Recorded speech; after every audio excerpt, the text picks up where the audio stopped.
Right, hello everyone. In this video we'll be looking at last year's paper 2 June paper, question 7. So we're given a diagram like so.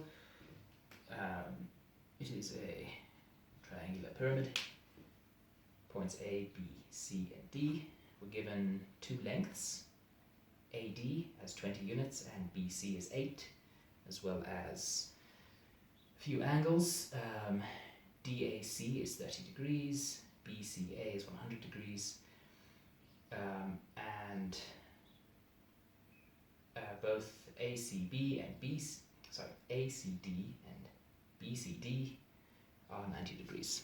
Okay, so in question 7.1.1, we are asked to calculate the length of AC.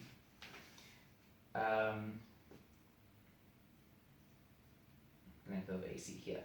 So easiest way is just to use our standard trig equations, just as a reminder. Sine is O over H, C is adjacent over hypotenuse, and tan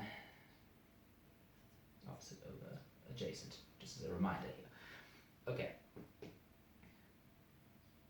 So we're asked to find AC. Easiest thing here is to use cos, right?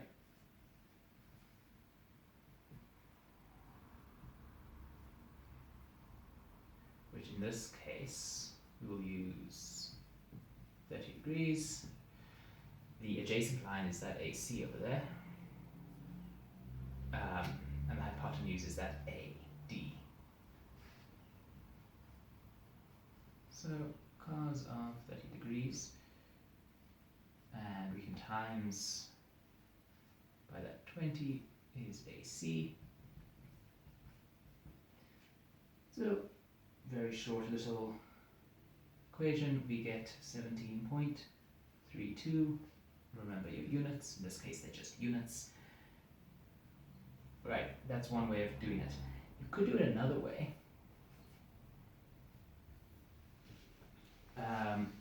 If you prefer to use one of the sine formulas, right, it'll be AC over the sine of CDA is equal to AD over the sine of DCA. Right, obviously looking for AC. Now, CDA, we're going to have to use our interior angles of a triangle knowledge. It's 180 minus that 90 minus 30. AD we're already given, and DCA, well, it's been given to us as 90 degrees. So, AC is 20 times the sine of 60 degrees all over sine of 90 degrees. In other words, just put it in the calculator, don't worry about it, 17.32 units. Okay, either way is fine. I reckon this way is quicker, but it doesn't really matter. Alright, there we go.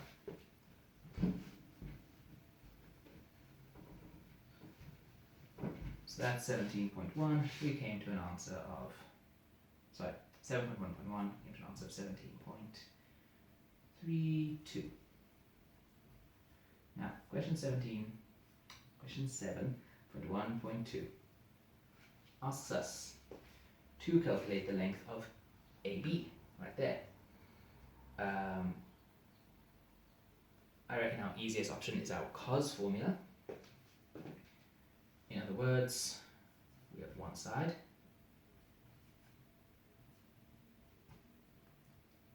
Now at first always it looks somewhat like Pythag, right? AC squared plus BC squared, but then we minus AC BC cos of ACB. Right, so AB squared. Now AC we've just found. Great, 17.32 squared. BC is given to us, also great. So that's 2, 17.32, 8. And then the cos of ACB also given to us. How convenient. Again, just toss this into your calculator.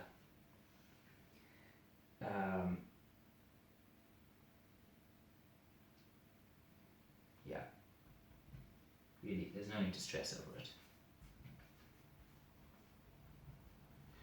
Right, that's our answer, 20.3 units. And as we're going here, we may as well start marking down what we found out. That's 17.32, that's 20.30. Cool. Alright, that's 7.1. Let's move on to 7.2.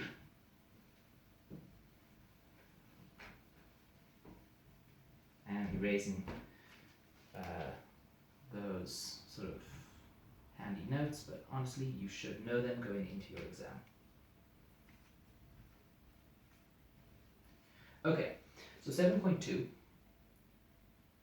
gives us first that angle ABD, so this angle here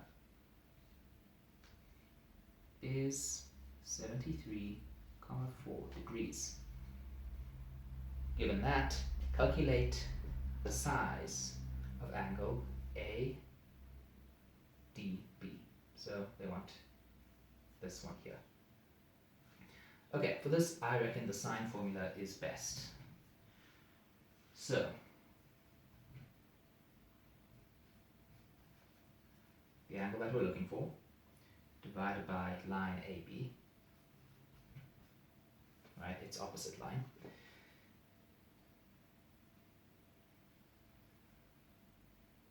is equal to the sine of another angle that we have. We have that one, they gave it to us, so that's a hint that we should use it. ABD all over the opposite side, which is 20. Sorry, let's be formulaic first, and now let's input our information, right? So we have the sine of ADB over AB, which we found out. The sine of a value which we were just given, so that's 73.4 over 20. Do some rearranging here.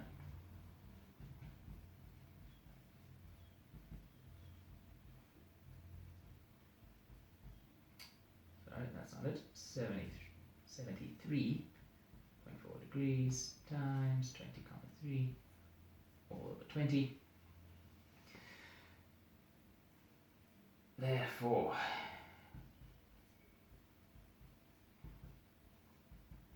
remember to use your inverse sine button on your calculator. I did this beforehand, so I don't have to fiddle. This whole thing, which comes out to about 0.973. Don't round up until the very end, right? This is actually quite a few more numbers. That should give us 76.58 degrees. Okay. Start formulaic, input your values, and then it's just calculator work. Cool, so let's put that in as our additional information, 58 degrees. Alright, that was all of question 7. Next video, we'll look at question 8.